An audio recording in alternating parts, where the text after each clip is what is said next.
नहमदु व नुसल्ली अला रसूलिहिल करीम अम्मा बाद। अस्सलामु अलैकुम व रहमतुल्लाहि व बरकातुहू।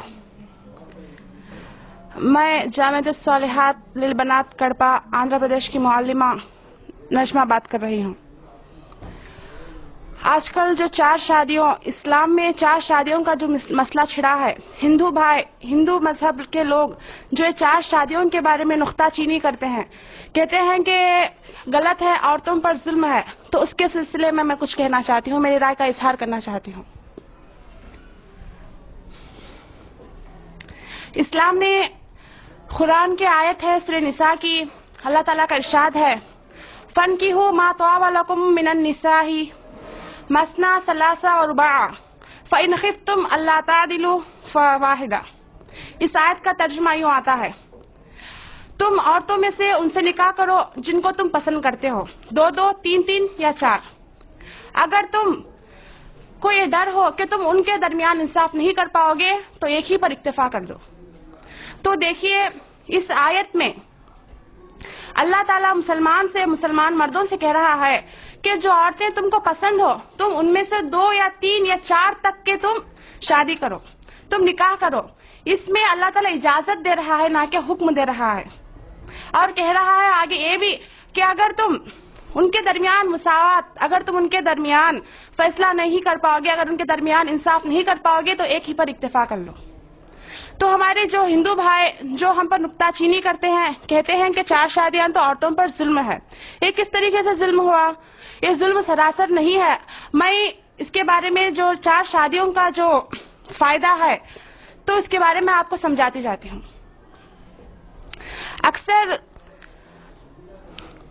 पैदा होने में जब मर्द औरत पैदा होते हैं तो दोनों की तादाद एक ही होती है, लेकिन जब वफात पाते हैं तो औरतों से ज्यादा मर्द की तादाद ज्यादा होती है।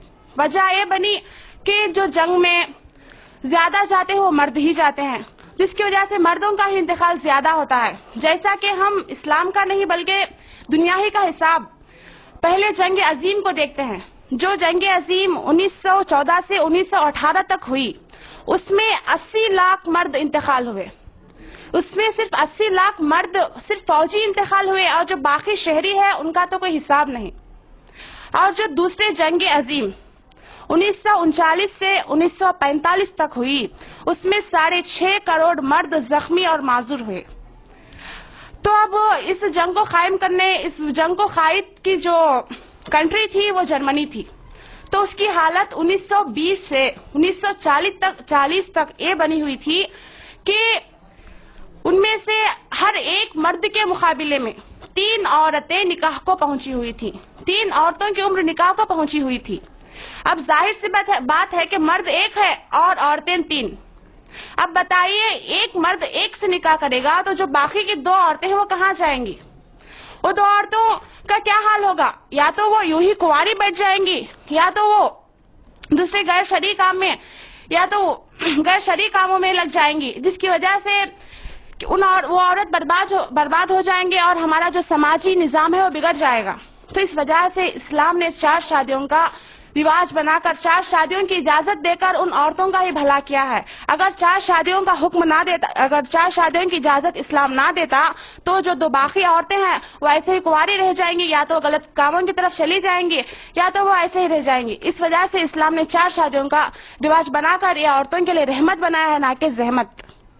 और इसी तरीके से इसमें एक तो औरतों का फायदा हुआ, और दूसरे उन शादीशुदा औरतों का भी फायदा हुआ जो कहते हैं कि कोई भी औरत दूसरी शादी का अपने शौहर की इजाजत नहीं देती। ये उनके लिए भी फायदा है। फायदा इस वजह से हुआ कि जब वो औरत, खुदा न खास्ता वो औरत ऐसी है कि जो किसी बीमारी की वजह से क्या उसको बच्चा वगैरह पैदा नहीं होता, तो मर्द को हक है कि वो तलाक दे और दूसरे से निकाह करे। अब मर्द क्या करेगा? तलाक देगा और दूसरे से निकाह करेगा। अब नुकसान किसका हुआ कि वो औरत तलाकशुदा हो गई, मुतलका हो गई, और उसको पालने और देखने वाला कौन बनेगा? تو اس کا حل اسلام نے یہ نکالا کہ اس عورت کو بھی رکھو، مرد کو حکم دیا کہ تم اس عورت کو بھی رکھو، اس کا جو انصاف ہے اس کے ساتھ انصاف کرو، جو نان و نفقہ ہے وہ نان و نفقہ بھی دو، اور تم دوسری عورت کو بھی تم پالو۔ تو کیا یہ عورتوں پر ظلم ہوا یا رحمت ہوئی؟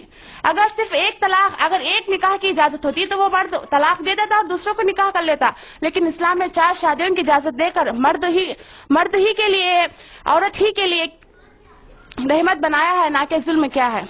اور جو کہتے ہیں کہ 4 شادیاں صرف اسلام ہی میں ہے یا ظلم ہے، اگر ہم ہندو مذہب کے تاریخ کو دیکھتے ہیں تو ہمیں پتا چلتا ہے کہ ان کے مذہب میں بھی 4 شادیوں کا رواج تھا، 4 نہیں بلکہ کئی شادیوں کا رواج تھا۔ ان کے کتاب میں کہیں بھی ایسا نہیں ہے کہ تم صرف ایک شادی کرو، ایک سے زائد نہ کرو، کہیں بھی ایسا لکھا ہوا نہیں ہے۔ جیسے میں مثال کے طور پر رام چندر جی کے والد دشرت، جن کے 3 بیویاں تھیں، کوسلیہ، سمترا، کیکئی، اور پانڈو جی کی 2 بیویاں تھیں، اور